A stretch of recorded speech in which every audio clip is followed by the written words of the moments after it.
do y'all ever watch King of Queens reruns episodes? King of Queens? Anybody?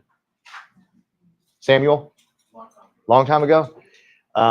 So the premise is the father and the husband and the wife all live together, and the wife comes home and does all the cooking. And one night she didn't show up to cook, and the husband and the father were sitting at the kitchen table, and they were literally just sitting there. What's going on? Because Carrie, the wife, didn't show up to feed them, and they just kept sitting there staring at each other and staring at each other. And then all of a sudden, where is she? I don't know. And they just started yelling, Carrie. They didn't move. They didn't walk around. Carrie.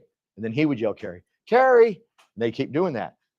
And then Doug would say, at this, there's usually food right here. How does it get here? And they're all confused, because she didn't come cook for them, That's going to be us next week when Daniel's gone. Where the hell is everything? What do we do? Y'all got to watch that episode. Am I live? Yeah, go on. Oh, crap. Sorry. Let's talk about building confidence. So everybody got a pen and pad, please. Thank you. Good job. And my school teacher back there has one. I have my iPad. I had used no. There you go. There you go. Somebody needs a paper. No paid attention. I'll take a piece of paper. Yeah, we don't want to write on computers. Everybody at home, no writing on your notes, no writing. This is something you've got to write down. If you don't write it down, Thank you, Tina. I forget the retention, but it's like 70%. Thank God Tina's here. I got a pen. Thank you. I am certain that you were a school teacher at one point in your life. Also, Okay. I know. She seriously, she's always taking care of us like this. I want to say a few things about confidence. Confidence, Dahlia, isn't something you check off and you got it today and it's done. You've constantly got to work on it. I don't care who you are in life. I don't care, athletes are real big on this. The best of the best back in the day, Aaron Rodgers for you, he still would lose confidence from game to game, depending on what he was telling himself and speaking to himself. And confidence is the exact same way. We have to constantly speak to ourselves great. But I want to talk about something before that, and it goes with it. It's called assumptions, assuming the worst. Okay. And we tend to do it as people. We think someone's mad at us. We assume the worst.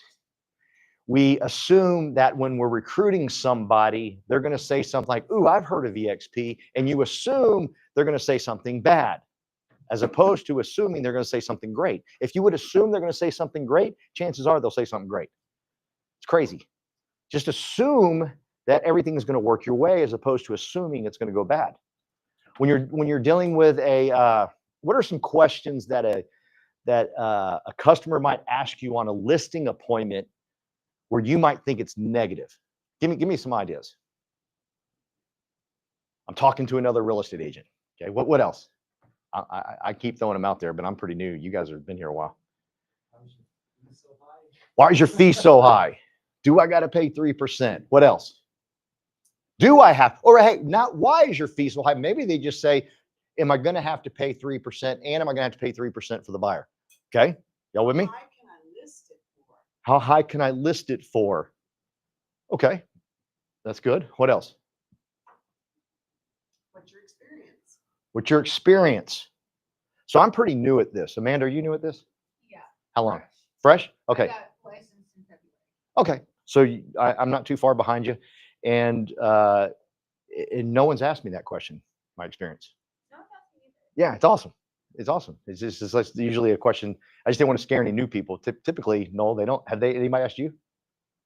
No? Yeah, no one's asked me either. But what like if someone brings up NAR, we get negative. We assume negative, right? We assume, uh-oh, but maybe it's good. Why don't you just assume it's good as opposed to assuming it's bad? And what happens is your assumptions become beliefs, and then your beliefs become your life. Yeah. Still pretty new. Why is it when somebody brings up NAR, why is that? The NAR settlement, I should have said settlement after NAR. NAR has always been here. The NAR settlement where someone got, let me just break it down for you where you don't get confused. Someone got sued in Missouri. It affected the whole industry. We made some changes. The changes are freaking great. No kidding. They're amazing for you and I because we got to all communicate and talk to other real estate agents. Now, the older real estate agents that won't adapt and change, and they're going to get pushed out, they're complaining about it. And so we think the noise is that everybody's complaining about it. That's not the truth. That's not the case. I love the fact that I'm talking to real estate agents and communicating with them as opposed to constantly texting and not, we're not representing the buyer or the seller correctly if we ain't talking. So I thought it was a great settlement. Right? But you'll talk to some other people. So, but my point is, a lot of people have a negative connotation about it. It could be positive. Like Amanda, where did you work before this? I mean, I'm still doing my current job. I'm a nutrition therapist. Nutrition therapist. Okay. Has anybody heard of like recruiting companies like Amway? What are some other recruiting companies? Because not everybody's heard of Amway. New Skin. That sounds like that definitely sounds like a Amway type thing. The military. But so when someone's talking to me and asking me questions, if I'm recruiting them and they ask a question, this sounds like multi-level marketing, that might not be a bad thing. Quit assuming that's a bad thing. Ask them the question, do you like multi-level marketing? Because they might love it. I love it. I got stupid rich off of it. I barely graduated high school, so I dig it. But you don't know who you're talking to. Quit assuming the worst. Quit assuming, like around my subdivision, I run and I wave and I say hello to people. And usually it's very loud and obnoxious because I got headphones on and I'm out of breath and I can't breathe. And I just give, hey, and I usually get a different response back, like, or barely a response at all. Does that mean they were rude? Or you come up to a group of people and let's say Amanda and Brandon are talking and they're talking and Amanda's talking to Brandon and you walk by and you say, hi, Amanda. And she doesn't really know who you are. And she just kind of gives you a half-ass, like scared, and turns around, keeps talking. Why is she so rude to me? She's all having fun with Brandon, talking to him. Why is she so rude to me? Well, I just identified my wife. That's my wife. Because my wife doesn't really know you that well. She's going to give you a half-ass hi because she's a little nervous. But when she's talking to you one-on-one, she's your best friend. But you might assume, you see what I'm saying? You got to be careful with your assumptions. So I'm going to beg you as we're building our confidence to assume the best in everything. Assume that you're going to get the listing appointment. Assume that you're going to get the buyer's rep signed. Assume that the client that's going to go see your house today is going to want the house. Assume these things. It's better to assume the best than the worst. Because I can promise you the majority of the time when you assume the worst, it doesn't happen. And you wasted all that energy as opposed to assuming the best. Assume the best things are going to happen to you. Assume that great things are going to happen to you. The majority of the world's assuming the worst. Yeah, just my luck. I had bad service today at Chili's. Just my luck. Why are you saying that? I want you to change that narrative and say, just my luck, I found $100 on the floor. Happens all the damn time. Pick this $100 bill up. Just my luck. That's what I want you to change your life to. Okay? Because I can promise you this. People that have, I'm trying to think of some big names here in EXP that y'all might know, but I can't think of any right now. I can tell you this, Daniel Ng assumes the best. He assumes that things are going to work as opposed to that they're not going to work. Successful people just do that. That doesn't mean they're right all the time. However, they assume the best majority of the time, and therefore that happens. Okay? Building confidence. I need y'all and everybody at home watching. I want you to write 5 things down that in your life have happened to you. It can be second grade, first grade, I don't care, whenever it is. But I want you to write down 5 things that have gone great for you, that have happened for you. Don't be generic and say, I graduated college. What did it feel like? What did that mean to you and your family? What did that bring about to everybody around you? I want to know feelings, not, I can't believe I walked across the stage. That's not a feeling. Okay, I want feeling behind this. Like what, give me 5 things. I want you to write it down. You're not going to tell me, so don't worry about it. You ain't telling anybody in here unless you choose to. But I want you to write 5 things. It can be jujitsu.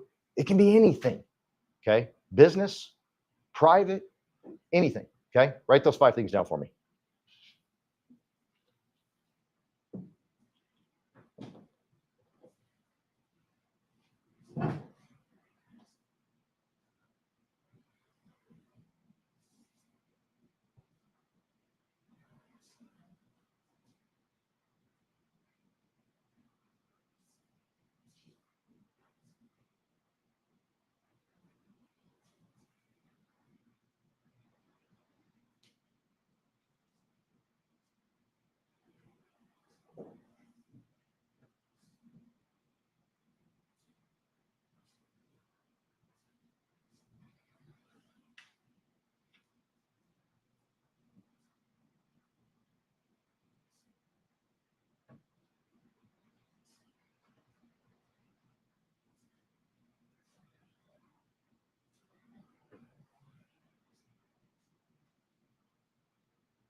Summer school teacher.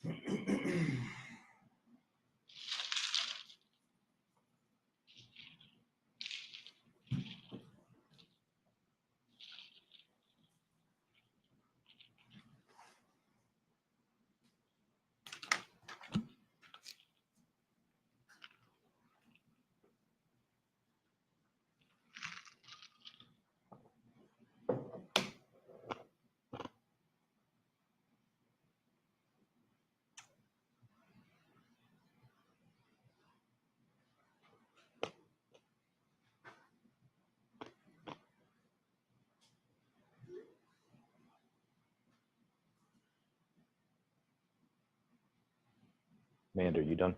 Yeah. How far back did you go, just out of curiosity? How low? How far back? Second grade, third grade, fourth grade? Oh, Don't tell me. You don't have to tell me anything. I'm just curious. mine are honestly all within the last like probably 10 years of my life. Okay, good. Nothing wrong with that. I'm just curious if anybody went back further. What about you? When I was 4. 4. No kidding. Sweet. And my memory's not good. I don't remember that far back. That's one core memory. You're technically supposed to do 10, but I don't have time, so I'm doing 5. Was this just like core memories that we have that made us feel great? Yeah, just the feeling like when you think about it today, you're still like impressed and you get tingles and you're like, damn, I did that. Okay. You know, everything was stacked against me, whatever it is, whether it was, standing up in front of a group of people and talking, anything. What did that feel like?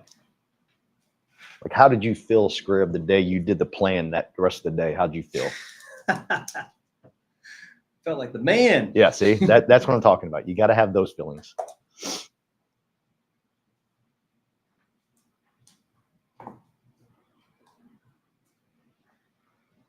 Four years old. That's impressive.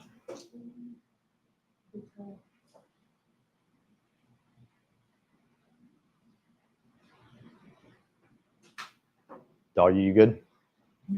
What was your earliest? Like high school. High school? Was yours high school? You're not done. No, you done? Was yours high school? 6th grade. 6th grade. Okay. Samuel? 5 years ago. Okay. How old are you? 23? Rock on. And you're part of Toby's team? Sweet. How'd you meet Toby? He's your cousin. Good. I'm glad you're here. I wish I was as smart as you at the age of 23 to be in a room like this, learning. That's we're all jealous. Not all of us, but some of us. Everybody else done? June, you done? How far back do you go? 3 years? Oh, 3 years, not 3 years old. Whew. I can't remember that. Okay. Anybody not done? You're not done? Okay, keep going. You done? How far did you go back? 8. 8 years old or 8? 8 years old? No kidding. It's impressive. When y'all were writing these down, just kind of give me some head nods. Did you have like some deep feelings and remembering what it felt like with that victory, whatever it was? Samuel says yes. Yes. Yes. Anybody want to share one? You don't have to. I'm just asking. No? Yeah. So when I was in 6th grade, I broke my ankle really bad playing football. And the doctors, because of how bad my blood plate was shattered, they said that there's a chance that my leg wouldn't grow right and I wouldn't be able to walk the proper way. And proved the doctor wrong. Yeah. Okay. How old were you? 6th grade, I was 11 or 12. So 11 or 12 years old. And the reason I wanted, hey, Gabby, good to see you. And the reason I asked is because what we have to do, Dahlia, is get that childlike faith that we had. We all had a childlike faith. Like we could do anything, You just believe these weird things that you could do and accomplish, right? Does anybody know what I'm talking about? It's like childlike faith inside of you. And then what happens is, Amanda, is we become adults and we get critical and cynical and like, oh, well, just because Daniel got rich, I can't. You start getting cynical. Well, he doesn't have it as bad as me, or she doesn't have it as bad. She doesn't understand what I've been through, right? But when you were a child, you had this childlike faith inside of you. You could absolutely do anything, right, Dahlia? Do you remember those days? What would you believe when you were a kid? Like you could absolutely do it.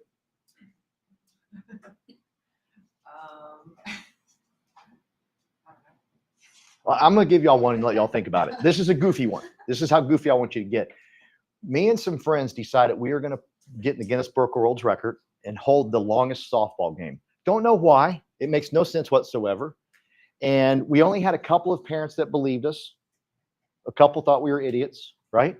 But we just going to do it. And we start early in the morning, play late. I mean, we never got in the Guinness Book of World Record. And I don't know if that's even a thing. And I don't even think we really did it correctly because people were leaving and coming and to go to lunch or had parents called them dinner, all that crap. But I remember staying there so late, Amanda, thinking this is going to happen. Going to bed that night thinking it was going to happen, right? See, that's the type of belief it takes to get rich. That's the type of belief it takes to be crazy, stupid, successful and have 10 closings a month. That's the type of a belief you have to build a large company. You have to have those crazy beliefs. And we had them as children, and then we slowly lost them. They start to chip away. Now, can anybody think of one? Anybody think of one that they did when they were a little kid? Yeah, go ahead. Tell me. Oh my gosh, I have a lot. Just give me one. I remember when I was little, I thought I could fly because I grew up on a farm. Yeah. And so, all these different birds are flying, the peacock are flying. So I gathered all these feathers, peacock feathers, duck feathers, whatever. My friend and I put them together. We got on the second story of our barn and we taped them to our arms and we were going to jump out and fly. We jumped out, but we didn't fly. But it's that type of belief right there that we once had instilled in us and we let it go away. And we start looking at, well, I hate when people, well, I just want to think realistically. Listen, I'm standing in front of you and there's nothing realistic about it. I should be dead. There's nothing realistic about anything about success. Nothing. Okay. It's so far out there. But you got to go so far out there with your brain and your beliefs that it happens. Right. I mean, who wants to, anybody else got one they want to share? Yes. When I was smart. Okay. When I was in 5th grade, a boy told me that he can never beat me in this game called Watermelon. It's like when you have 2 bars. I don't know if anyone knows it. You have to jump over and just basically tag the person. He told me I couldn't do it because I was a girl. Yeah. And so we had all of recess come to this part of the playground a week later, and I beat him, busted my chin, but I beat him. And I said I could do it. That's gorgeous. She has the scar to prove it. Well, I love that story because of who she's become. And now she's a badass in jiu-jitsu. I think the story's perfect. It just kind of, Yeah. I'll prove it to you. We need to find him again, see if you can beat him in jiu-jitsu. I bet you could. I remember his name. Isn't that crazy? Yeah. So you remember his name. And those are the types of feelings we have to have. And probably other people told you couldn't win either. Yeah. Yeah. And so how many times do we hear things about our family and friends? People call me up all the time, Noel, and they'll say, my wife isn't bought into what I'm doing here. She's not bought into my dream. My husband's not bought into my dream, right? Why are you listening? Did you listen to the people that told you couldn't win? No, because we had that childlike faith. And that's the childlike faith it has, especially right now in today's market, right? Would y'all say the market's a little tough right now? Yeah. 24 was a little tough? Yeah. So you got to have this, because people are asking me, Paul, you left insurance, one of the best businesses in the world, to get in real estate when it's dying. Y'all are in a deathbed right now. You know what I'm saying? And this is the best time to join, moron. What are you talking about? See, I don't listen to it. That's the stupidest. If you say that to me, that's the dumbest thing in the world. That's like saying, well, now I want to buy Bitcoin. Well, I bought it when it was 20. Okay. Now you got to buy it at 106, 107. But I bought it at 20. So you with me? A lot of people would have told me back then, you shouldn't buy Bitcoin. Am I right? Oh, it's never going anywhere. It did, right? And it's the same thing in real estate. When do you want to get in real estate? When everybody's going great? No, you want to get in when it's time to build. So that's the way you got to think when someone says things to you. Okay. What are some other things anybody, like someone has said something to you and that you can't do it and you're like, no, watch me. You got one of those? Sure. Yeah. It's my early teaching career.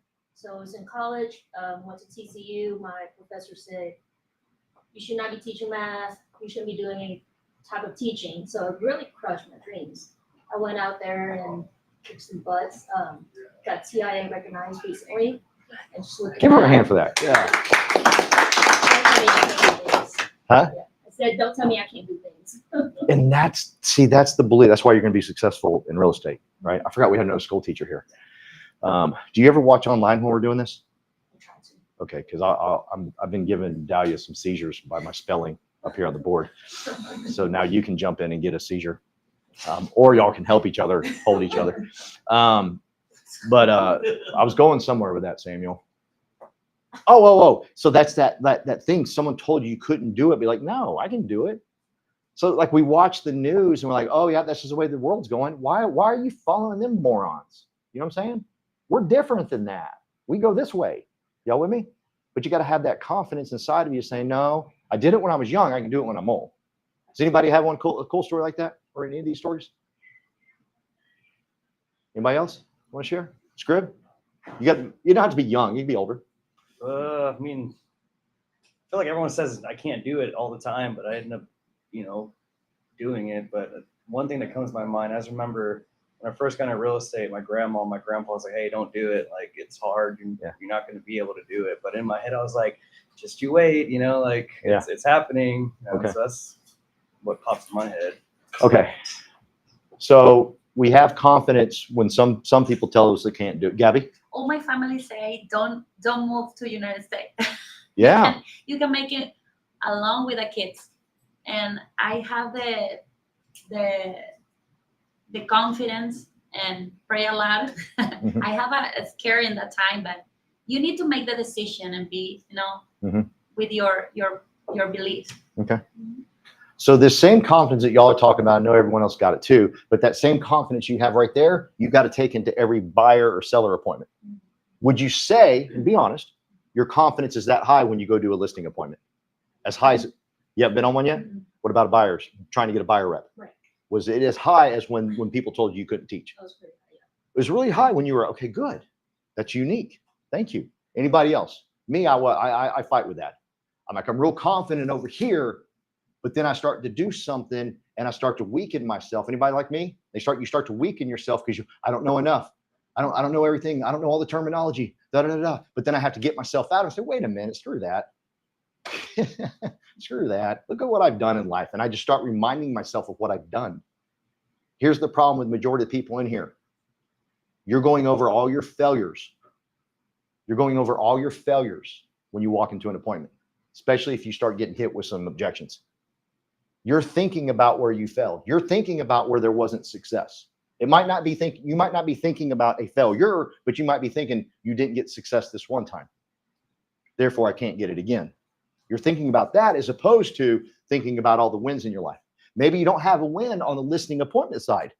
When you walk into a listing appointment, you're going to walk in with like, hey, I had a bunch of morons tell me I couldn't be a great teacher. Is that what it was? And look what I did. Look what I did. I mean, there's a lot more education and stuff that goes behind that than being a real estate agent, for the love of God. Like, you should be able to pass this easy. But you got to have this, but it's hard to take that confidence and bring it over here because you start to think, well, I haven't been in the business as long as Tina. Oh, neither have I. But I have crazy confidence when I go into an appointment. We did our coaching call yesterday, and you heard me, Scrib. I'm going out and doing an appointment at 1 o'clock today, and I expect, no, you heard me say this, I expect to get the listing agreement signed. I expect to have a listing by the end of today. I just expect that. And I really do expect that. And if you don't say those words out loud, you're not going to expect it either. Or you're not going to expect it like I do. You've got to start saying things out loud that just make no sense. No, ask me, why did I expect that? No, ask me. Oh, why did you expect that? Because I'm just going to speak it and say it till it comes true. I have no idea. I had no idea, Brandon, the appointment I was going into. Gabby, I had no idea. I didn't even ask Carolyn. But as we're in the car headed over there, I said, by the way, tell me a little story about this person we're going to go see at 1 o'clock today. Ooh, it had some hair on it. I said, I might not have should have just told everybody I was going to get this deal. You know what I'm saying? But no, I was like, I'm expecting to get it. Now, I didn't get it yesterday, but I'm expecting to get it. Okay. I'm expecting to get it. That's how confident you have to start saying things to yourself. You're talking like trash to yourself. I promise you are. You've had great success like that. Like, oh my God, like, how did she do that? How did you do that? You know? But then we go into something new and we start tearing ourselves down little by little by little. How did you know you could beat him? I did it. You didn't? I had no idea. I just wanted to do it. That, my friends, is success in real estate. That's success in building a business. That's success in anything. I don't know. I just knew I wanted to do it. I'm going to find a way. That's it right there. So it's not, notice she didn't think she could, or you thought you could, but you didn't know how. Just like you might not know everything going into a listing appointment or doing a successful open house. You might not know everything, but you know what? I'm going to have a successful open house today. What is a successful open house? There you go. If you're brand new, showing up, baby. Thank you. You know, I mean, so y'all with me? You got to start thinking this way as opposed to, well, I got to learn KV Cool. Well, not that anymore. I got to learn Bold Trail, Lofty, Close. I got to learn all the CRMs. I got to learn Brandon Scribner's script. You know, he has so many listings and Tina has so many listings and they just got the script. I need to know what they're saying, how they're talking to people. No, you got to do what? Just you want it. Just you want it. I want it. Who in here wants listings? Like you want listings. Like, damn it, I want listings. I'm going to get listings. You've got like 36 of them. Greedy, taking all of our. There's a saying, whether you think you can or think you can't. You're right. Yeah. So what I need y'all to start doing is speaking. I want listings. I don't know how I'm going to get listings. I would write this down if I were y'all. I want listings. I don't know how I'm going to get listings, but damn it, you leave the bad word out if you want. I'm going to get listings. I will get listings. Start speaking it. Start saying it. I started doing it right when I got here, and Daniel's like, why are you saying that? You said you were just going to build the team. I said, I don't know. It just came out of my mouth. I want to do it now. And guess what? I've got 3 listings right now. I'm about to have 4. Actually, by the end of Friday, I'll have 4, right? Don't even know how to spell real estate, Amanda. But here I am. 4 freaking listings, right? I got 1 that's on land. I ain't got a clue. I put it on our little We Partners thing and said, hey, I got something with this. And I forget who reached out to me and taught me everything I needed to know. No kidding. I don't even know who it is. Was anybody in here? No one does land? Okay. No kidding. I put it on when I first got it, like about 2 months ago. And I said, guys, I got a piece of land. I got a trailer home on it. And it's a good place. And anybody got any advice? And boom, the dude called me up and told me everything. And I know he's on your team somewhere, somehow. Oh, maybe David. It wasn't David. Wait. No, not David Fan. No, I know David. I know David real well. No, it was some guy. At first, he was trying to find someone to buy the property and his buyer didn't want it. And then he came back and just told me a few things. Well, cool. So I did everything he did and it's all working. I want listings. Hey, guess what? I'm going to be successful at listings. I tell my customers that. I expect to sell your home. I 100% expect to sell your home. That's it. Done deal. What's your marketing strategy? All of it. Everything. But I expect to sell this home. See, if you don't expect great things in life, nothing's coming. Quit walking into a meeting, belittling yourself, thinking of everything you don't know and freaking out and being panicked, as opposed to saying, you know what? Everything I need is already inside of me. I want this listing. I will figure it out. And the great thing about We Partners is you can call somebody. If the customer asks you something crazy, say, it's a good question. I'm gonna call someone real quick. Done. That's it. Back when I was selling life insurance, I trained my agents. I'd say, listen, what I need you to do is go run an appointment tonight, but I don't know what I'm doing yet. I said, that's the best time. I need you to tell the customer you're brand new. I promise you, I haven't failed yet. 100% of the time, you will sell the policy. Huh? I said, yeah, tell them you're new. And every single time it worked. They would sit with the customer and say, I just want to let you know, straight up, I'm new. This is my first appointment ever. And every time, and she goes, but don't worry, I got people that I can call that have 15, 20, 30 years experience. We're good. And everybody bought from them every single time. You with me?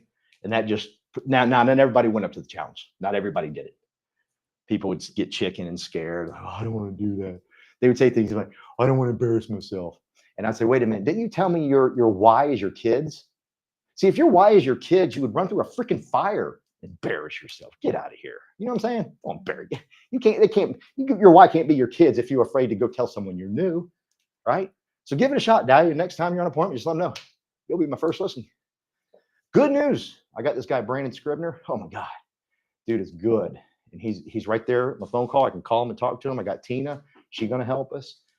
I've got 90,000 agents that can help us. No kidding. How cool is that? That's all you need right there. Not this, oh, I got to have this, I got to have that. But the problem is our confidence isn't up there yet to do it. How do we get it there? Go do it. Start speaking it for starters. Start speaking that I expect to win. Start saying that you're going to get all these things. Most importantly, when you go into these appointments, I need you to have these 5 things with you. Whatever situation you go into where it's scary, where you're nervous, whatever it is, I need you to have these 5 things and keep reminding yourself what a badass you are. Okay. Now listen, I have public spoke for 15 years now. I'd say 14 of those years I was really bad. So maybe 1 I've done good, but I've done it for like 15 years. And Daniel got me a speaking title, what word am I looking for? Engagement. I'm speaking, there we go. I'm speaking July 30th or 31st, I don't know. And I'm nervous. 100% nervous. This is a group that I don't know. This is a group that doesn't know my accomplishments. I'm nervous. So I keep telling myself no. And I call my pastor all the time, talk to him, and he tells me what an animal I am, what a warrior I am. Do y'all have someone like that? Do y'all have someone you can call at all times and they speak to you what a warrior and animal you are? Not a bad animal, but like a badass. You? Me? Thank you. I like that. But seriously, you got to have someone that you can call when you're here, not to go down with you, but to bring you up. Okay. Most of the time, you know who we call? The person that's just as scared as we are. And you're afraid to tell people you're nervous. Tell people you're nervous. Ain't nothing wrong with it. There's nothing wrong with it at all. In fact, Scrib, you did it up here when you did your first thing. He told everybody, I'm a little nervous. Dude, he was good. He was outstanding. I think because he spoke those words and go, okay, no one shot me. I didn't die when I said it. I'm still here. But you got to take these 5 things, June, and you got to remember them at all times. Because if you don't, you will replay all the bad stuff. There's a famous athlete, and I forget who it was. If I say his name, y'all all know him. But he never watched his strikeouts. He would look at the game tape, and he would have his people take all of his strikeouts out. And they said, why do you do that? He goes, why do I want to see myself fail? Why do I want that feeling? I want to see all the times I won. I want to hear the ball hit that bat, and I get chills. Because that's the noise I'm going after. Not a home run. I'm going after that noise right there. Think about that. I got chills thinking about that. And I never hit a baseball, but think about that. I'm going for that sound, that thunk, and you just know it's going big, right? See, that's what you got to be thinking of. And that's why you got to drown out the noise of the world, because you're headed to your appointment. Amanda, do you have children?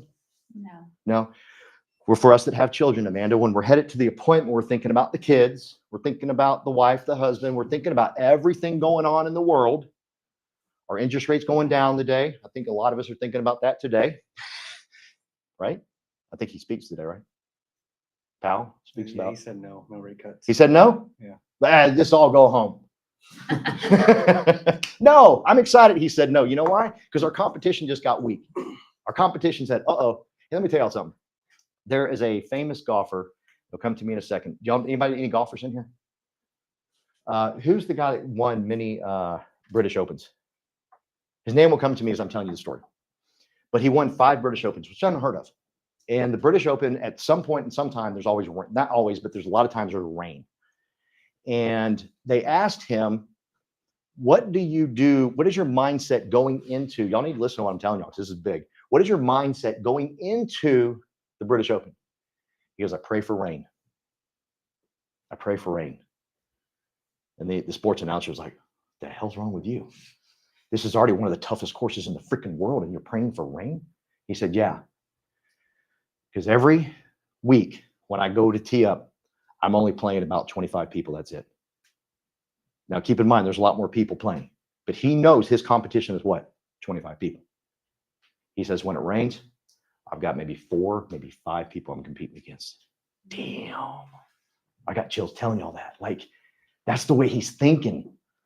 Today, the interest rates didn't go down. People are going to be complaining. You'd be like, yeah, my competition just shrunk. It just got really small. They're driving around sad. It's getting worse. The world's coming to an end. You know what I'm saying? But you're like, no, man, it just got good. It's raining. I'm fired up that it's raining. The dude's name's on the tip of my tongue and it won't come out. Tom Watson. Thank you. God bless you. Tom Watson. It was right there. Tom Watson. And he said, when it rains, and that's what we need to be thinking about. When everybody else is saying it's bad, you say, cool. A lot of my competition just got eliminated. I'm ready to rock and roll. Y'all with me? You got to think these ways. These ways. You got to think this way in order to win, especially in today's market. Okay. So who in here wants to share a thing of confidence? Anybody else? Gabby did. Brandon did. Anybody else? Samuel, you got one you want to throw at us? Oh, like 3 years ago, like I had like a car. I was driving with like a 2008 Toyota Corolla, and I wanted to replace my car stereo, and I didn't know how to do it, and I just watched like a YouTube video, and then I just like bought whatever parts I needed. I had like soldered all the wires, and I just like ended up doing it. Did anybody tell you were crazy? Yeah. Your mom did, yeah.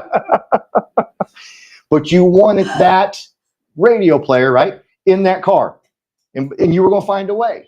See, my mom used to always tell me that. She said, Paul, when you wanted something, you'd get it. Like, I knew you could have gotten good grades. You didn't want it, you know? So why did we think that way when we were younger? Now, you're still young. Keep that thinking. Don't ever lose that thinking. And in fact, if you hang out with an adult that's bitching about the world, don't hang out with him no more. Hang around Daniel all the time. He's happy about everything. No kidding. Like, everything's good. Everything's great. No problem. Hang out with Daniel a lot, okay? Because you start hanging around people that also bring you, what's up, Trina? They'll start bringing you down, bringing you down, and bringing you down. You start believing that crap. And then you start to think it can't be successful. You start to think, when I say, because every time I say, I want you to have 1,000 people on your team, I know the first thing they're thinking of is, I would just like to get 10. What about I want you to have 1,000. See, because I believe you can have 1,000. But do you believe you can have 1,000? That's all that matters. Do you want 1,000? Y'all with me? I mean, does anybody here want 1,000 people on their team? I mean, June, you have a bad quarter, a bad month, bad year, but you got 1,000 people on your team. You good? Yeah, you're not stressed, are you?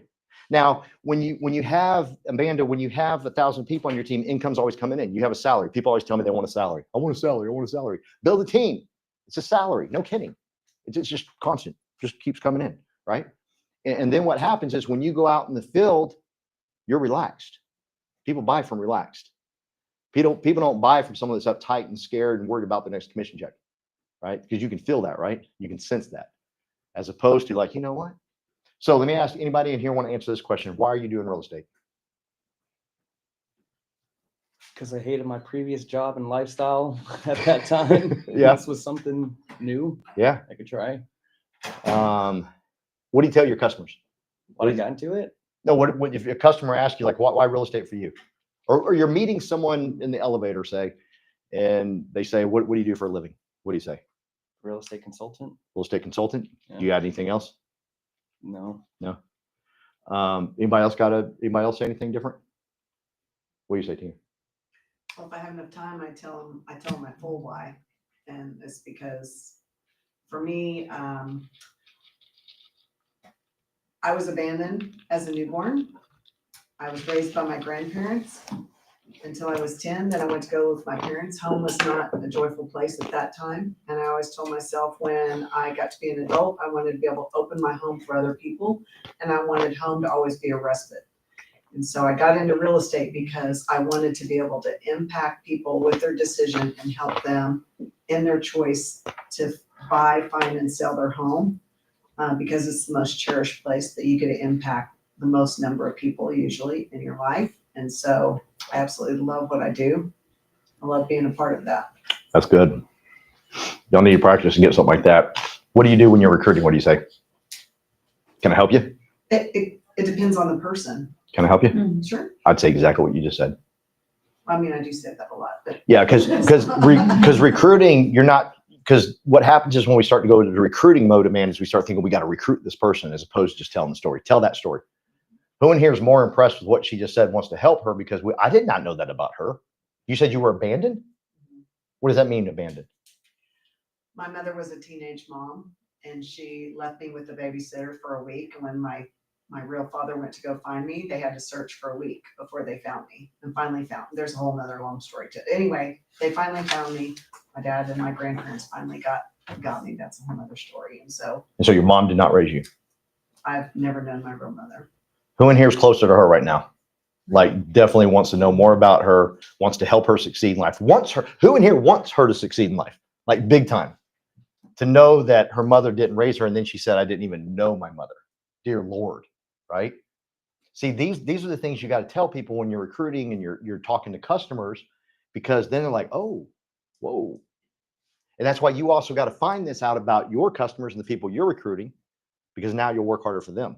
Could you imagine if she was your customer and she told you that story? Who in here is going to do everything in their power to sell her house if she needs to sell it? Like if she tells you that story, Dahlia, and you're out there talking to her and she tells you what happened to her life and you list her home, are you going to probably do a little extra? Hell yeah. If you're not, you ain't human, right? If not, you're just a real estate agent, just kind of a robot. The people I make fun of, the real estate agent robots I talk about, make fun of, right?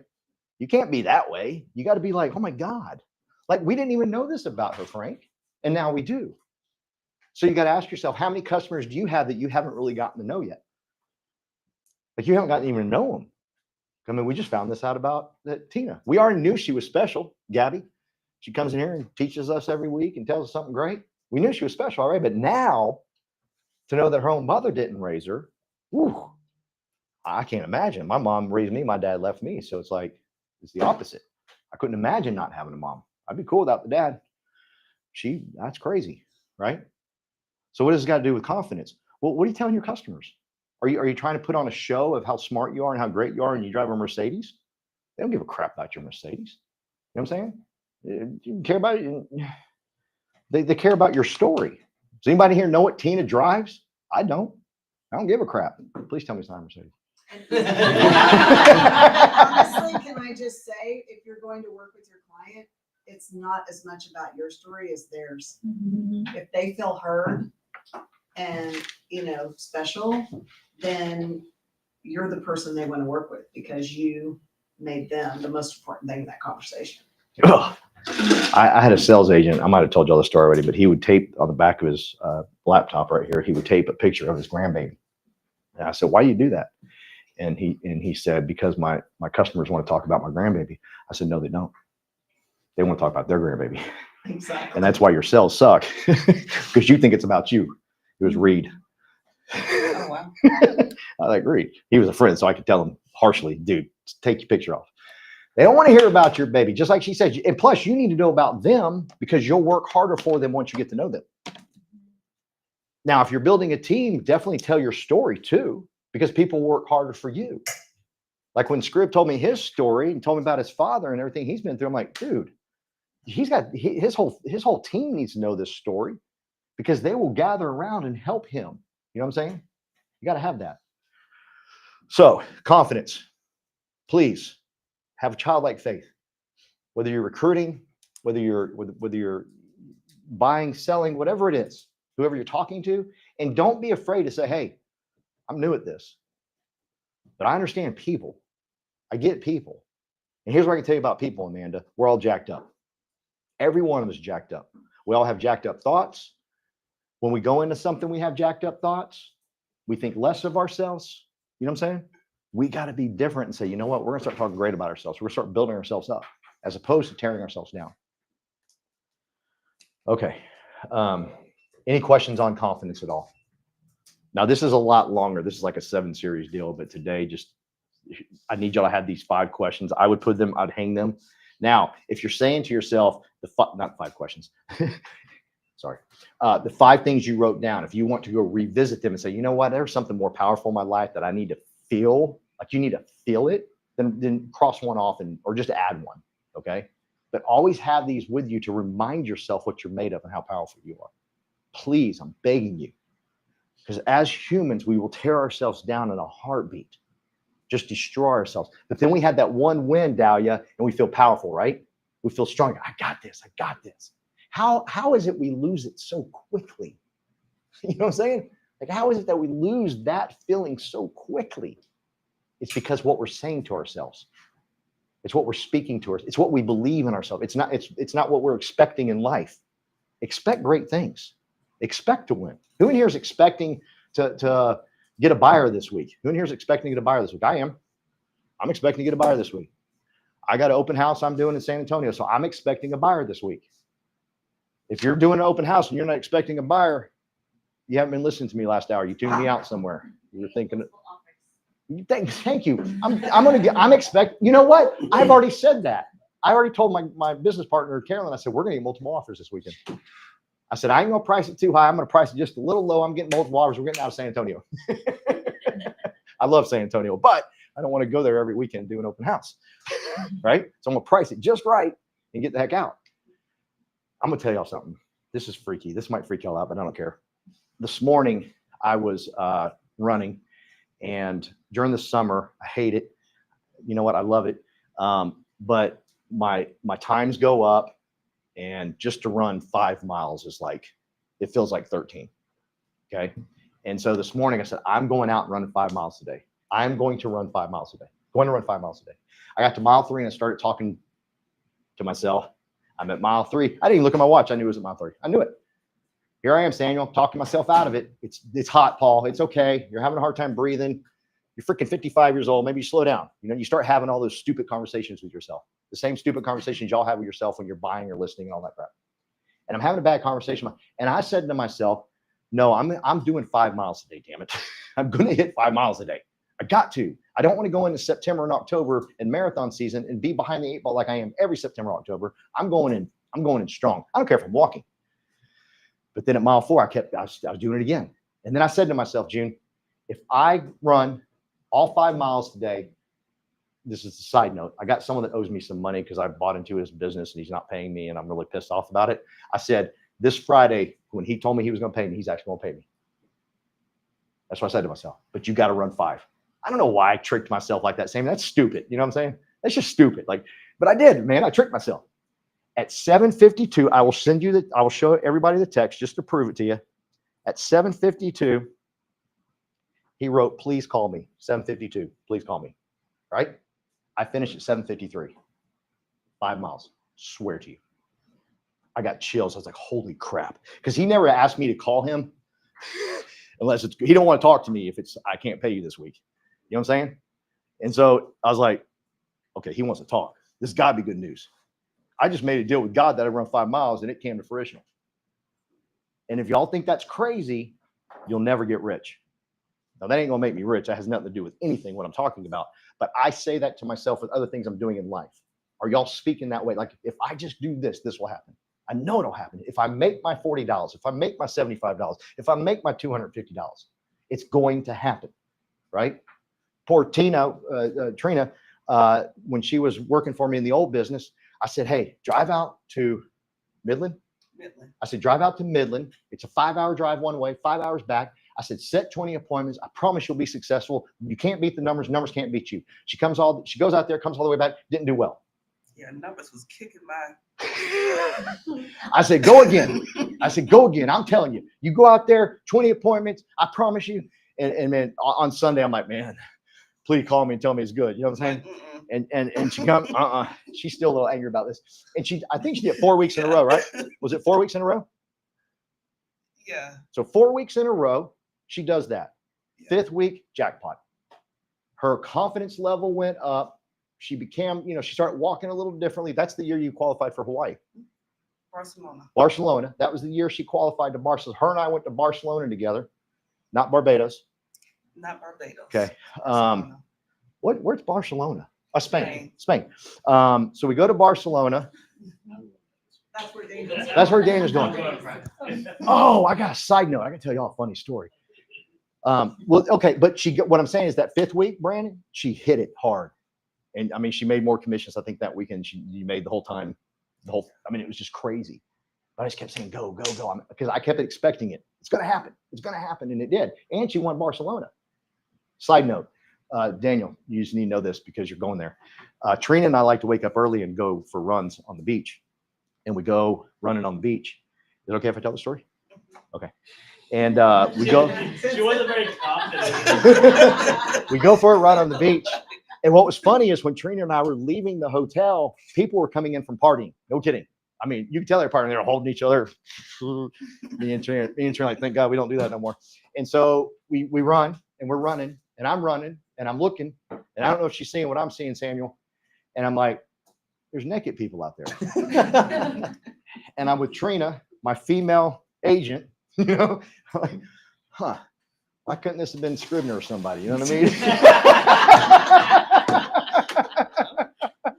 I mean, just any dude, you know what I'm saying? And so we're running and am I getting taken off the stage? Okay.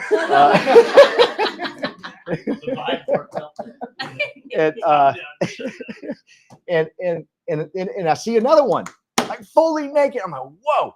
If I had to ask her, you know, I said, are you seeing what I'm seeing? And she goes, yeah. And then she started staring. I said, Trina, peek, don't stare. Okay, we got way lost on that one. Oh boy. Real quick, when you're building a business here, Amanda, you got to go, Amanda? Oh, okay. Samuel, you're new, right? Help me real quick. Samuel, if you're building a business, can you help me think of all the things you need to build a business? Can anybody want to help Samuel? Huh? Business name? Okay.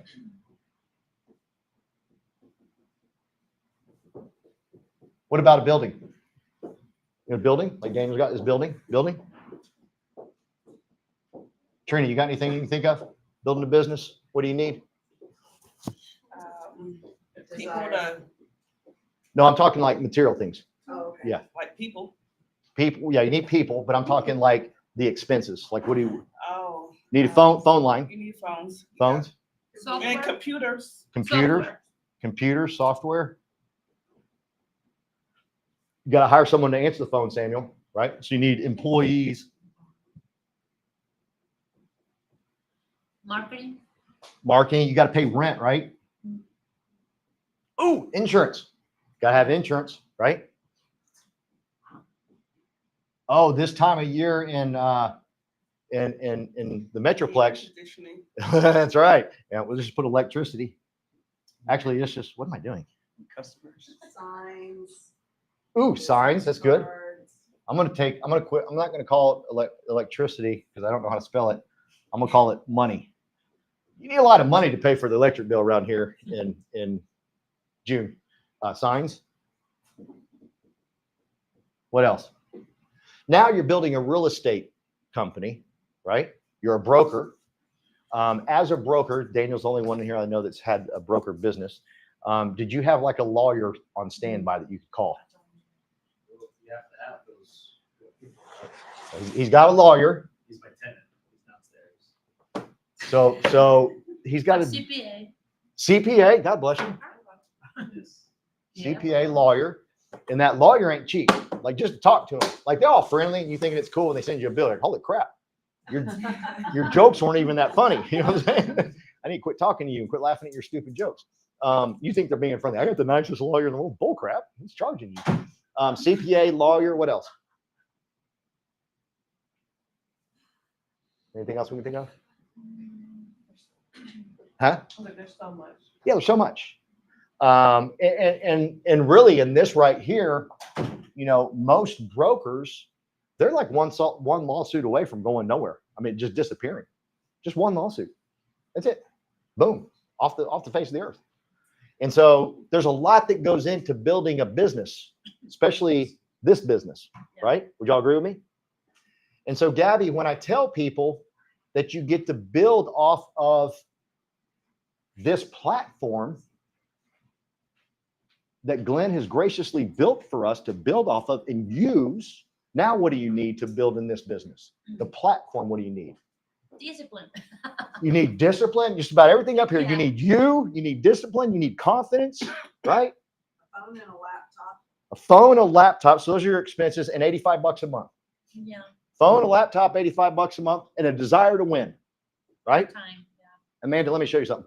These are all the things you need if you're building a business on your own. Would you agree? Business name, building, phones, computers, employees, rent, insurance. That's supposed to say electricity, but I can't spell it. Money, signs, lawyer.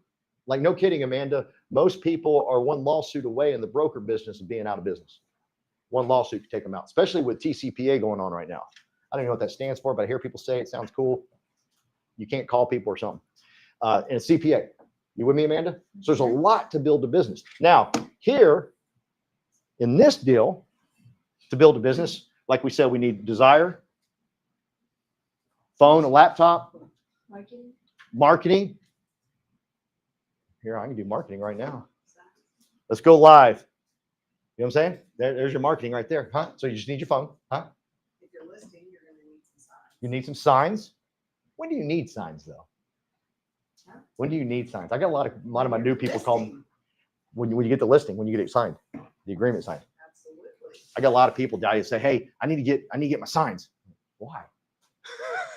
Because they believe they're gonna get it. How to get access. Most of them don't think that way. They're administrative thinking. If I can get an administrative job done, I can make a check mark and feel good about myself before they make a cold call, before they go and sit with a listing. Okay.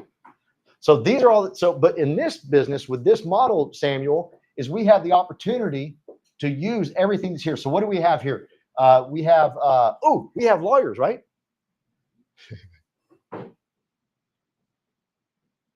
Now, if you do something stupid, they're going to get rid of you. But if you didn't do something stupid, it was that you got people representing you. Would you rather have EXP lawyers or yours? Yeah, my guess is Glenn's got a little bit more better, gooder than mine, right?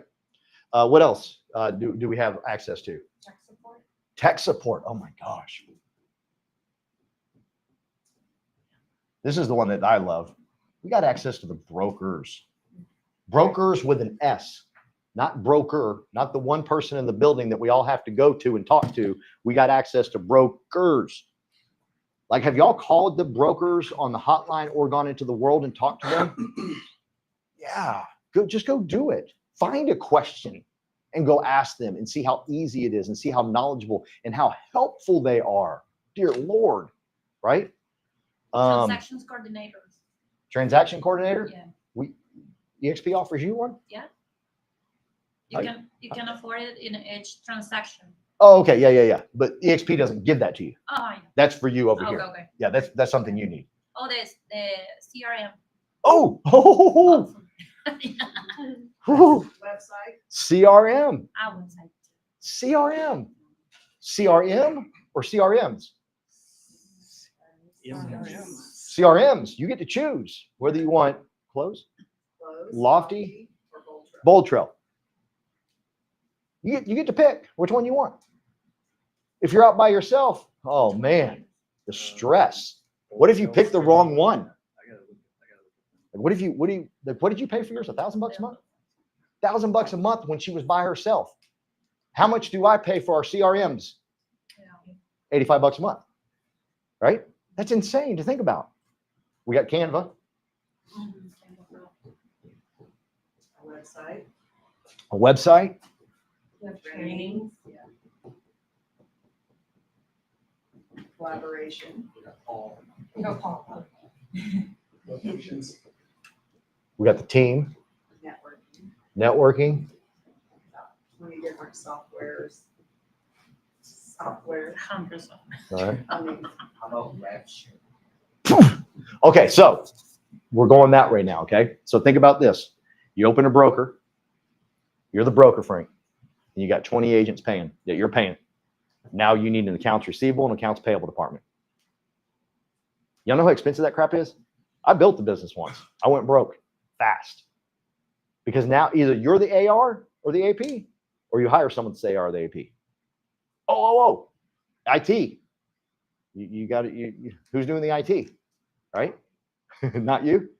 So let's think about how you're going to pay your agents. That's a nightmare to think about. Like if you have a broker that's really, really good at all the accounting and all of that stuff, they're not a good broker. I can promise you that. They're not teaching you the things you need to know. That's the DISC thing. You're on the wrong scale, right? So you can't be a great broker and be like, oh, I do all my accounts payable, accounts receivable. You're probably not a great leader and you're not training your people the way they need to be trained, right? So imagine the nightmare of paying just 20 agents, 20.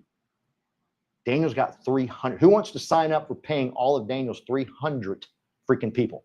Anybody want that job? Do y'all know the infrastructure that Glenn had to create and build just to pull that off? See, we take it for granted and say, oh yeah, we get to use a platform. We'll get to do this. No. What he put together for us is revolutionizing the business because we don't got to go out and hire all these people. That's a lot of work. So when people say to me, well, I don't want to build, why? You've got nothing to set up right now. All you got to do is do this. Let's say you meet Scrib at a Starbucks. Hey, Scrib, you look like you're a go-getter. You look like you're ready to do something. I would love for you to talk to my man, Daniel Ng. He's my business partner. He's great at what he does. He's happy all the time. I promise you, at the very least, you're going to be happy when you leave the conversation. I'm telling you what, you just need to talk to him. That's it. That's building. Can anybody do that? Anybody do that? I think so. Now, when you get to like 5 or 10 people, Daniel's going to start pushing a little bit of work off on you. Say, hey, you probably ought to learn how to onboard your people. You probably ought to learn a few things, right? He can't do it all for you, right? But he'll help you get, am I right? You'll help them get their sea legs. But could you imagine building an actual company and all the things you need here? See, if I could understand, Samuel, if you said to me, hey, Paul, I want to learn how to do transactions before I build this type of company, I'd be like, cool, yeah, you probably should. Totally agree, Amanda. You probably should learn transactions before you start building. No kidding. But we ain't got to do this. We got all of this at our access. And more. And more. I got Angie out in Orlando. She's crushing it. I'm not teaching her all this stuff. Like, she already knows she wants to go with Lofty. I don't know why she picked Lofty. She wants to pick Lofty. Go with Lofty. Brandon, I don't have to sit there and hold her hand. She have to come to my office and us talk about what we're going to buy. She just picks one. Do you know the gratitude I have towards that? I have such great gratitude to that because I don't have to make that decision. And I don't have to hire the brokers to take care of everything. And I don't have to hire the AP and the AR people to take care of everything. Has anybody in here had employees? It's tough. When you think like we think, you get mad at employees very easy. You get very upset with them like, dude, have a little gusto, you know? Well, no, they want a salary job. They don't think like we think. So it's very tough. Okay. So all of these things we have, and you said it, Frank, RevShare. We already have a built-in AR AP system that I ain't got to worry about Trina getting paid, when Trina's getting paid. Is she going to get paid correctly? Is Angie going to get paid correctly? Is Noel going to get paid correctly? I don't got to worry about none of that. You with me? I just know if he does a deal, he's going to get paid. If you're a business owner, are you in the same boat? If you have to make sure they get paid? No, you're constantly worried about it. So what do I get to do, Frank, since I don't got to worry about all this stuff? What do I get to do, Dahlia? Well, not just nothing, but I have extra time on my hands. That's why you can have 1,000 people on your team, guys. You hear that number and you get freaked out. But listen, you tell me all the stuff you got to do. Glenn's already given it to you. You just got to invite people in and say, hey, come check out this group. And on top of that, we're part of We Network, which is the best out there. We're going to 10,000 people. I hope that y'all help me get us to 10,000 people, right? But we got the best network already inside of EXP. And on top of that, we got all of this. Y'all with me? You build a business like this, and all of a sudden, let me just draw out some circles, okay? I like circles. If circles scare you, I'm sorry. Thank you. There you go. Here, we'll do a diamond. Now everybody should be freaked out. I'll do a smiley face. but you so Samuel, give me a name of someone that you know.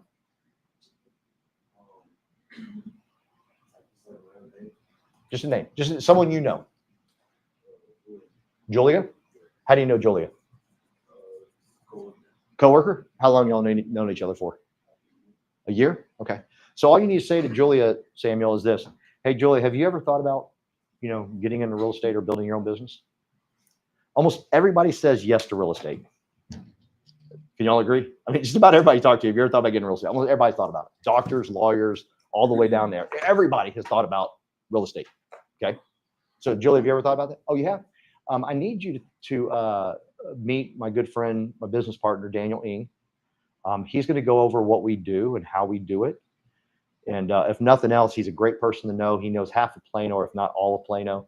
And just come meet the man. He's a good guy. And that's it. And you move on. Okay.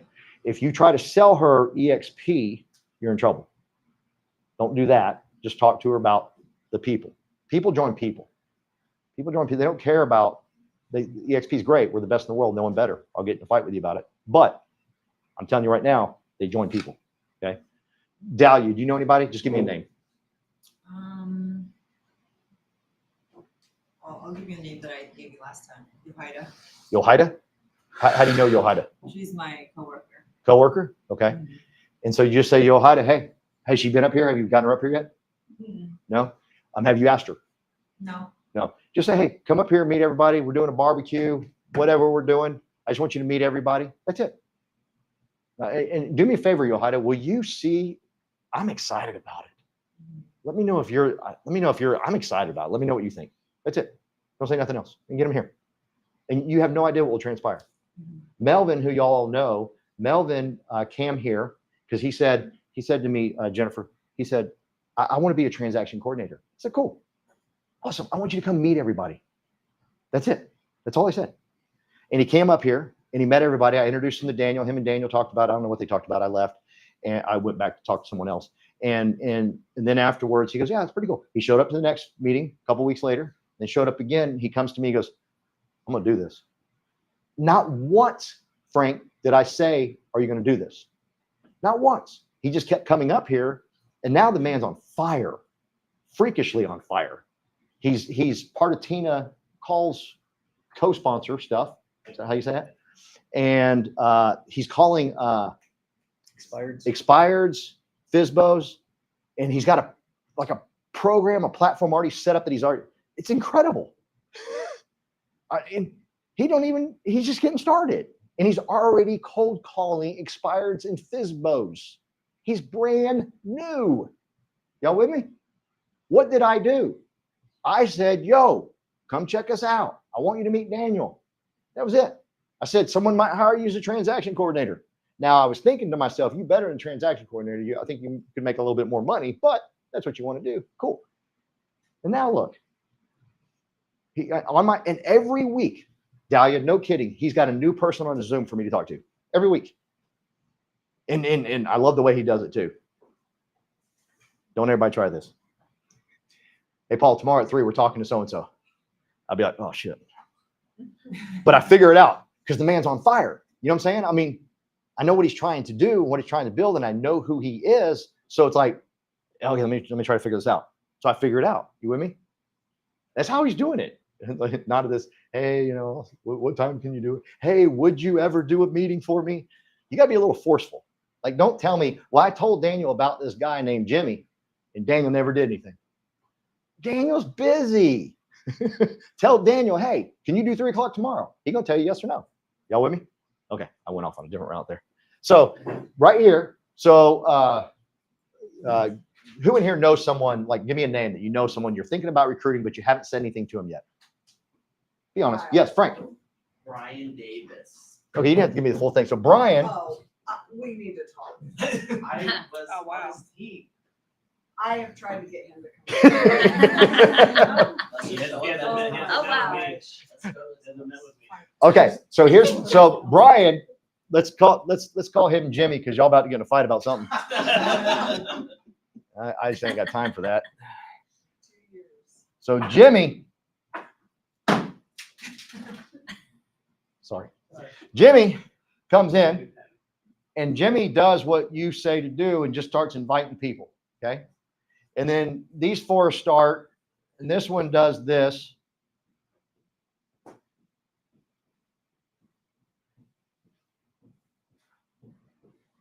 How much training is Frank doing for this person down here?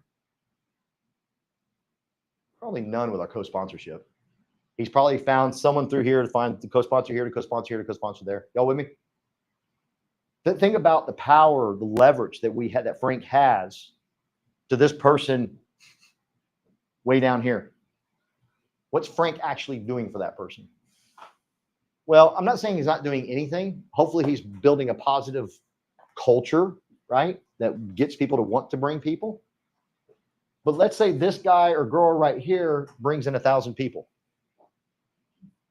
Is Frank happy? What did Frank do? What Frank did is got us Jimmy. And then you encourage Jimmy to bring in a few. This is how I built my insurance company and sold it for multi-million dollars. This is exactly how it happened. I had a guy way down here, Michael and Angie Owens, and they just blew up. Absolutely built the company. Now they have their own insurance company, but Angie's working for us now. Y'all with me? But just absolutely exploded. Now, Frank, I had to teach them everything when it came to insurance. People always go, I can't believe you had a couple thousand people on your team. You know how many I could have had I had Glenn Sanford's model? Shit. I'd be in the 15, 20,000 range, right? But over there training, remember we had to train all these people. We didn't have no system where it just all worked out and everybody could leverage everybody, where I could say, hey, Terry, were you training the person over here in North Carolina? Terry be like, I ain't making no money off. I ain't gonna help you. That's how it was. Here, I got the leverage of 90,000 people, Maritza, just to say, hey, will you help me with this person down here? And then this person brings in 1,000 people. That's just money constantly coming in. You want to go on vacation and not stress? Who in here wants to go on vacation and not stress? Not worry about the telephone, not worry about transactions, not worry about bills. You just go on vacation to go on vacation, and you're present with your wife or your husband or your kids. You're absolutely present. Who wants that? I don't know of another way you can do it. You can't just do it through transactions. Now, do transactions. Okay, they're fun. But when you got a model like this, that you ain't got to train everybody, because you saw what happens up here in this business model. This business model, we got to do everything. Maritza, you missed this part, but here, if you ran your own business, you got to buy a building. I'm so sorry. I'm just glad you're here. But think of all the things you got to do and get to build a business. Here, Glenn Sanford said, here, I'm gonna give you access to all of my stuff. And what I'm trying to do to everybody in this room is y'all got to get grateful for this and say, holy crap, this business is already built. I just got to add people. That's it. Not everybody's going to say yes. Some are going to say no. But you just keep adding and adding and adding. And eventually you'll get this one down here, some crazy fool out of Ohio that just brings in 1,000 people. And forever, you just got steady income coming in. Everybody wants that, right?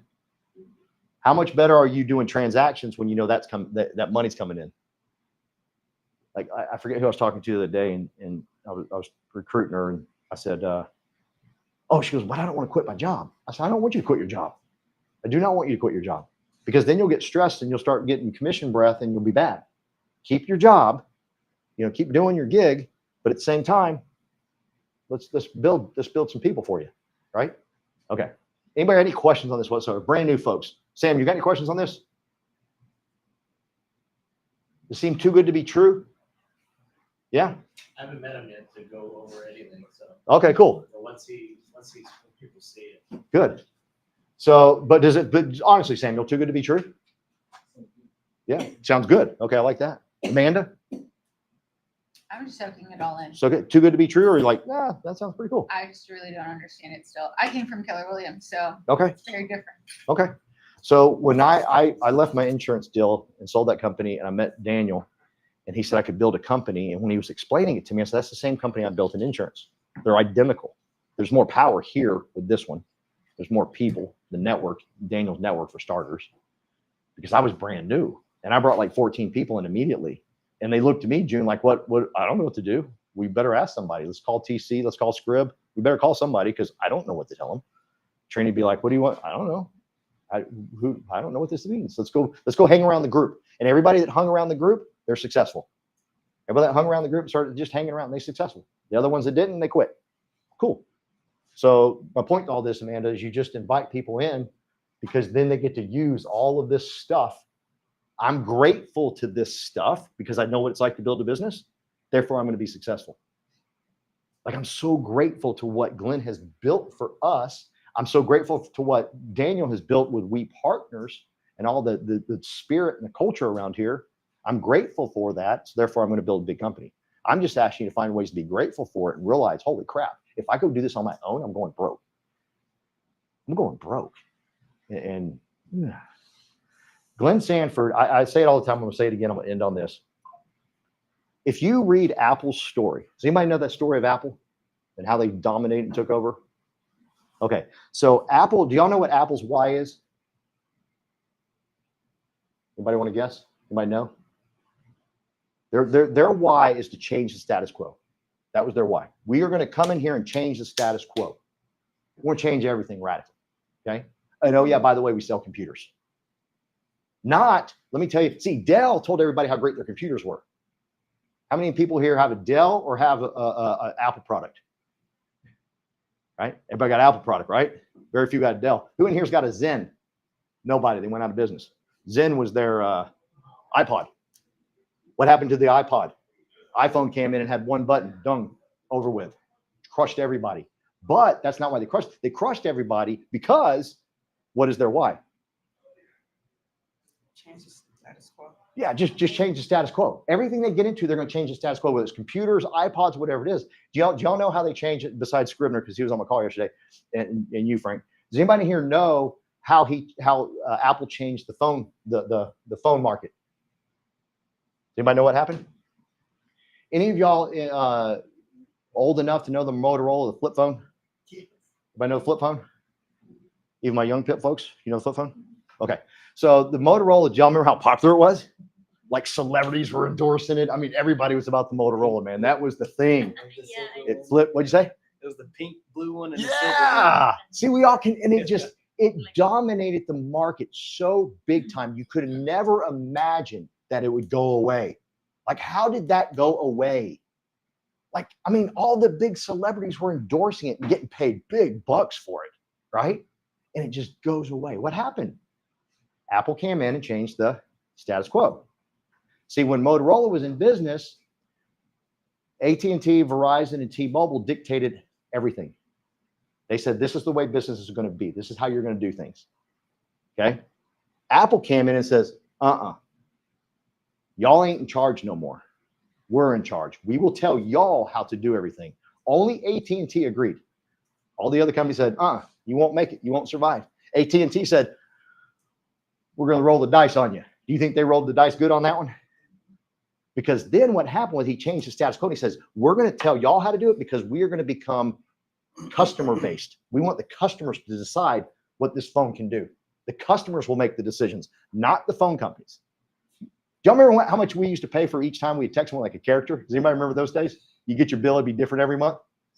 Only a couple of us remember that. Okay. But yeah, so why was that? Because the phone companies were dictating everything. Apple looked at it and goes, we're going to change it all. We're going to change everything. Does that sound a little bit familiar? Glenn Sanford comes in and says, you know what? We're changing everything. We don't need brick and mortar buildings. We don't need a broker every 15 miles in Dallas, right? We don't need one broker who passed his test. He or she thinks they're a leader because they passed a test, right? No, we're going to change the whole thing. So like the rest of the industry, your Keller Williams and all that, they still carrying around record players, right? We're all carrying around music on our digital phones. They're still waiting to go over to their friend's house and turn a record and listen to the music. That's what they're doing. Does it sound eerily familiar, the Apple story to Glenn Sanford? I'm the only one that thinks that? No, you're. Yeah. I'm dead on. I mean, it's just crazy what he did. And now the rest of the market's trying to figure it out. Because guess what? There was a point in time when they said, there ain't no one going to take out Keller. Ain't no one going to take out the balloon people. Ain't no one going to take them out. Ain't going to happen. No way, no how, ain't going to happen. Right? Motorola, gone. Y'all with me? Blockbuster, gone. Blockbuster. Oh, Yeah. Huh? Yeah. Nokia. Nokia. What was BlackBerry? My God. If you had a BlackBerry, you was on top of it. You was a drug dealer, or you making good money. Something's going on, man. Oh, I got a BlackBerry. Huh? Little dot. Get a little mouse. Sorry, I digress. So what we're sitting on with Glenn is massive. Now, Glenn's not going to go away because Glenn always says this when he talks to us. You ready? We are always in beta. He's always testing. He's making it, he's agent centric, just like Apple was customer centric, and the customers will decide what this iPhone can do, not y'all. Glenn's the same way, but Glenn's like, we're in beta. Do y'all know that Motorola and all those companies and Nokia and all that stole people from Apple? Stole them. Did it work? No. Why? They didn't have the culture. They didn't have the why. Their why was different. Their why was like, we got the cheapest products. Who gives a crap? No one cares about that. But the why that they had dominated. That's why it's so powerful for y'all to have a why. That's why I want y'all to work really hard on what Tina just told y'all about what her why is. Y'all work on y'all's. Go deeper. Go deeper as to why you're doing this. That way, the next time you're and I'm constantly working on mine. It can be a work in progress, Frank. Try things. Okay. I've got a new one. I can't wait to tell Daniel, but I got a new one. I told Carolyn, she's excited. We're excited. Y'all want to know what it is? Yes. I am the CSO of We Partners Network. So when I'm recruiting people and talking to them, I'm going, no, hey, I'm the CSO of We Partners Network. Now, what are you going to ask me when I say that? What the hell's a CSO? I like setting up my own objections. I love setting up my own objections. I'm a chief solution officer for We Partners Network. I'm here to find a solution for you. I've built businesses. I've been crazy successful, and I know there's a solution that you need, and I want to help you get it. Done. Now, when I'm talking to someone in the elevator, it's a whole different story. I'm here to build a team because I was an alcoholic. That story gets a little long. I'll tell them I was an alcoholic later. Okay, I'm recovered now. Tequila. No shit. That does sound good on a hot summer day. It's been 13 years. We're good. But I'm trying to shorten my. So get yours out. Like, what are you doing? Why are you doing it? Then you can get into a bigger why, but get really good at that. Okay. But it's a work in progress. I'm begging y'all. Like if a customer that's wanting to buy, sell, or lease from you or invest, what are you saying to them? I got into real estate because I love people. Dork. Okay, I'm gonna go with you because you love people. Remember, people pick people. They're gonna pick you from what comes out of your mouth. How about who in here wants to work on theirs? Let's work on a couple. I'm in real estate because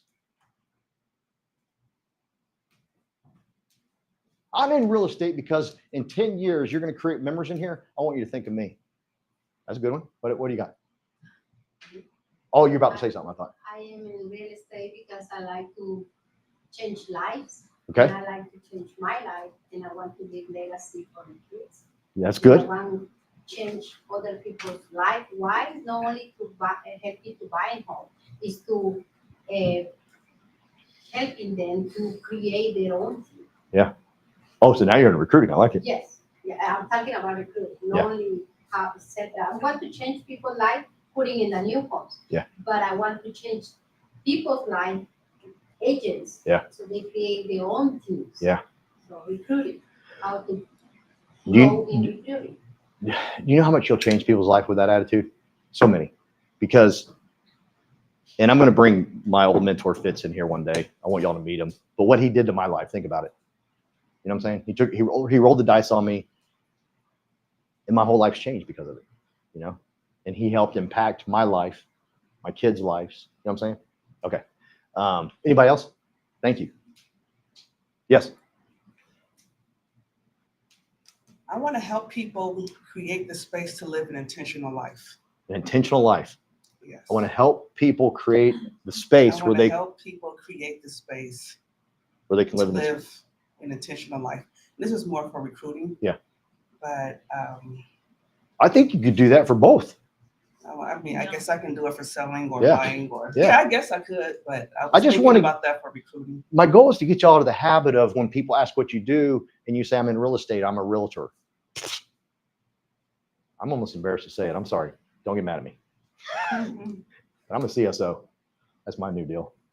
You You know, can put the things in a CEO, ChatGPT yes, yes. ChatGPT that you love, and, or that interest you, or that are your skill set or whatever, and then ask it, what is my 1 minute elevator pitch, or what is my, how do you condense that into one sentence as I, you know, and then Yeah. see what we come up with. And let's practice it together, because if we don't practice it in here, Yeah. it ain't going to work out there. The first time someone asks, so what do you do for a living? We practice with our clients. Yeah. Thank you. We Because you practice don't have like, the confidence, right? Yeah. Yeah. Your attitude is important. Yeah. Your confidence needs to show. And you need to be spot on on what you are. If you're the chief CSO, if you're growing, you're finding solutions. I was on a call with you this morning at 9 o'clock on Zoom. And I just said, I'm just trying to find solutions. I know, I was love on it. a call with Mexico just now with Cesar Cepeda. Same thing. I just want to find a solution. I'm not trying to pitch you on EXP or commercial and all this, but I mean, all that stuff is great. Yeah. But what is the thing that you're needing? Yeah. It was an independent broker. Like, why would I want to pay 20%? And my team has, and I said, hey, if you want to stay at 5 people, that's great. If that's your goal. But I'm at 300, and I can show you how if you want to learn. Yeah. And I will pour into you. And we have a team through Dahlia's family in Peru, right? And then our team in Hawaii. I mean, I didn't have that when I was independent as a franchise broker, and I just shared. Yeah. And it's a partnership. Yeah. But you have to have that confidence. So that's everything. The whole hour was confidence. If you don't have confidence, you don't even have confidence to put it in ChatGPT. Right? A lot of people are like, oh, I need to learn AI. You need to have the confidence. You need to put it there to do it. Yeah. Right. So. That's big. And that's why I love this group, is because my confidence has been built, Gabby, from everybody in here. Because everyone accepted me because I said, hey, I'm brand new at real estate. I don't know what I'm doing. Not one person laughed at me. Not one person said, oh, you're so cute. They just were like, come on, how can we help? And then, I would start doing things, and I'd meet with Daniel and say, hey, we need to have a weekly meeting where we all get together and we're building each other. We're making each other stronger. If I'm up here teaching every week, or if Scrivener's up here teaching, or Daniel's up here teaching every week, you're not learning anything. We need to have this interactive, like, hey, can I practice my, because this is the group that ain't going to laugh at you. We're going to build each other up. We're going to make each other stronger. You don't get stronger by yourself. Sorry. You just don't. That's actually where destruction happens, is when you're alone. I mean, you destroy yourself when you're by yourself. But if you come around a group of people, they're going to lift you up, build you up, and tell you, hey, great thing, you should expect great things are going to happen for you. Then guess what? You'll start to believe that. You'll start to just little by little. If you want to go faster, go alone. If you want to go, Further. far, you go in the group. Yeah. Yeah. I'm useless without people. And really all of y'all are too. But we're useless. So that's why I need Tina in my life. I need her to say the things that she says. I need Scrib to say the things he says. I need that in my life right now, because every day, June, I learn something new. Every day. It's like, whoa, I didn't know that was happening in real estate. Cool. It's crazy. And I got 4 listings. I think it's hilarious. I'm sorry. People complain about the market. Anyhow, anything else? Anybody want to practice? Frank, give it a shot. I'm still working on I've been thinking, I'm building a culture of people. They're going to lift each other. You don't work for me. I ain't your boss. You're not joining a team. I need you to help come make my culture stronger. There's a recruiting deal. Here's what I was saying like 5 minutes ago. It's like, I love being around people that want to do a great job. And I want to collaborate with those people and just like push each other to new heights. We're like doing it together. It's like going to Muay Thai. It's like we're all there. We're all just having a great time. We're still training. But like, that's the environment I want. So I want that as like my network. Okay. So now we got to shorten that.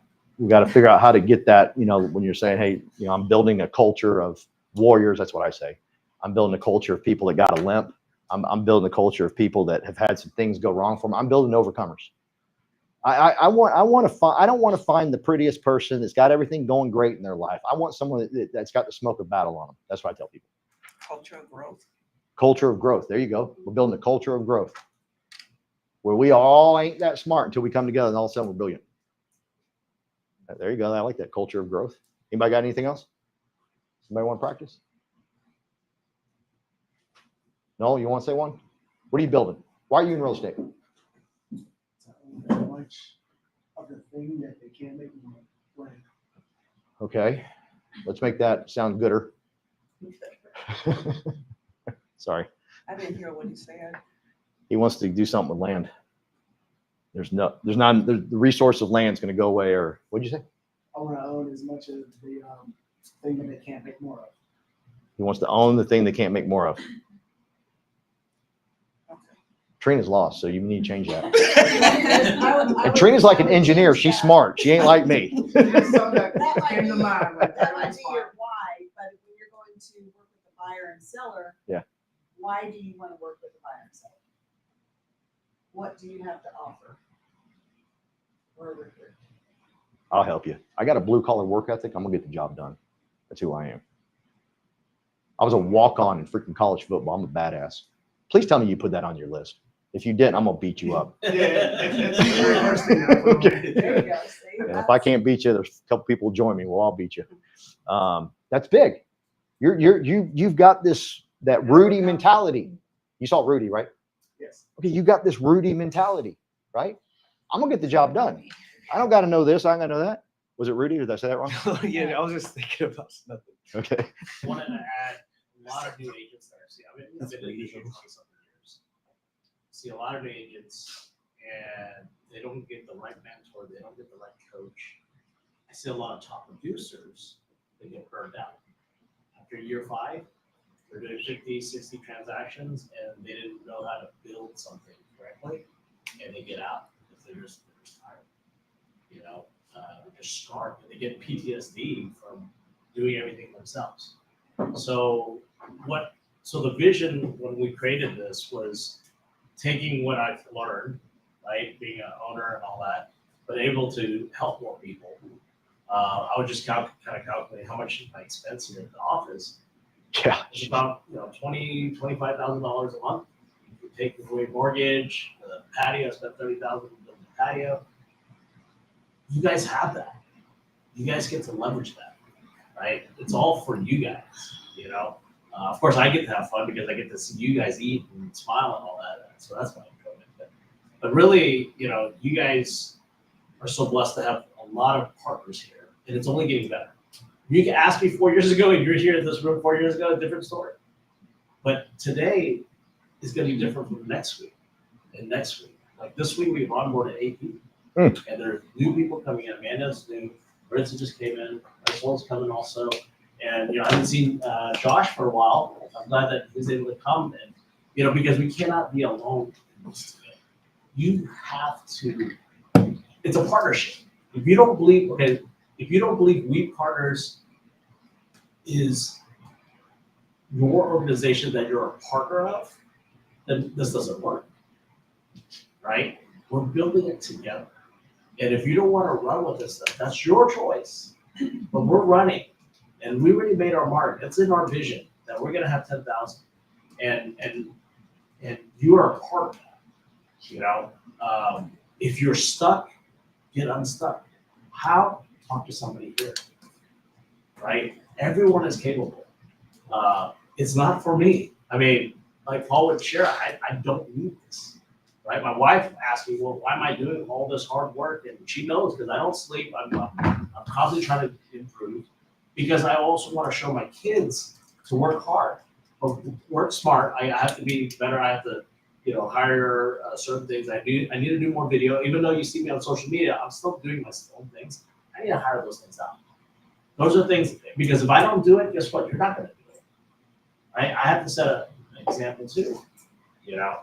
So I'm always constantly improving. I really appreciate Paul, you know, coming in and always pouring into us.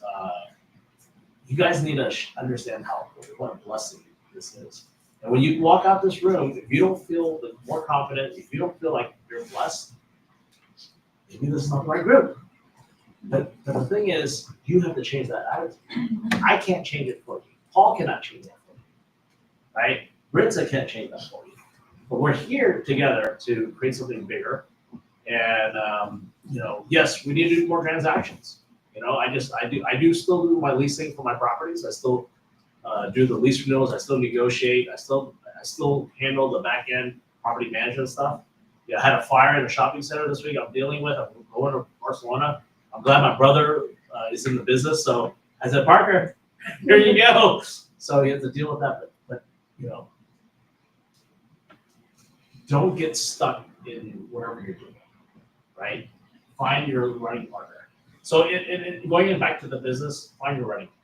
I mean, really, at the end of the day, finding someone to keep you accountable, finding a coach, Paul's great. You know, there's a lot of Tina's not in our organization. Yeah. Right? Myra is not in our organization. Brandon is not in our Myra, you're not part of our group? Yeah, yeah. No. But the thing is, I forget about you all the time. We're all EXP. we're all EXP, and it's okay because that is the culture I built. Because and now May 1st we have co-sponsorship. Yeah. That is a game changer. And if you're not passionate about it, if you don't, I mean, it's all I talk about. Because now we don't have to reinvent the wheel. We don't have to be siloed anymore. Everything, but I look at it as I built a foundation. Without it, I was able to do it. I can show that. Now you guys have it even easier. It's almost like you already have the platform. Glenn, Yeah. you just got it. But don't get lazy. Don't just because I can recruit for a big leader and I'm done. People are gonna see past you. If you truly want to build an organization, you gotta be in it 100%. And I'm here. Tina, you can go ahead. If y'all got to go, we went on way too Yeah, long. sorry, If you got to go, go sorry. ahead. Yes, Martha.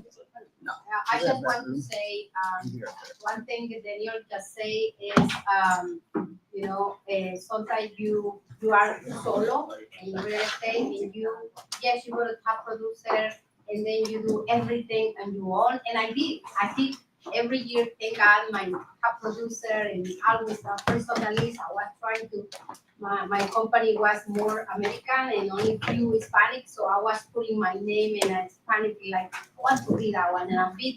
And when they recognized the trophies, I was like there, and my broker, I was good about it. But and then after, like he said, 5 years or so,